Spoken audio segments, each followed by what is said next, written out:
مصیبت که اقلیمي بدلون، امریکا، چین او ځینې نور هیوادونه باید د بغلاني سیلاب ځپلو تاوان ورکړي. د باختر اطلاعاتي اژانس مبصر تر همدې عنوان لاندې په کړې تبصره کې ویلي، له بده مرغه بغلان او د هیواد نورو سیمو کې سیلابونو زموږ زرګونه هیوادوال شهیدان، ټپیان، نادرک او یا هم سخت زیانمن کړي چې د شهیدانو کورنۍ او نور زیانمن اوس مهال بیړنیو مرستو ته اړتیا لري. د اسلامي امارت مسؤلین سیمې ته پر وخت رسیدلي او د خلکو په ژغورنه کې مرسته کړې، خو باختر ته رالیږل شوي انځورونو کې ښکاري چې زیان بیخي ډیر دی.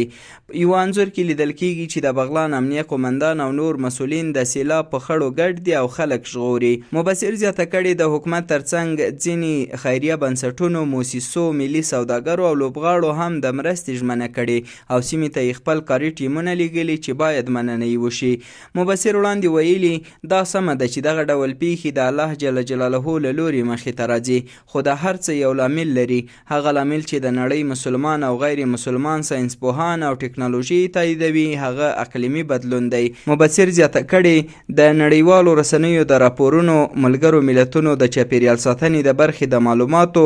او نورو سرچینو له قوله ویل کیږي چې ځینې هیوادونه لکه چین، د امریکا متحده ایالات، هندوستان، اروپایي ټولنه او ځینې نور هیوادونه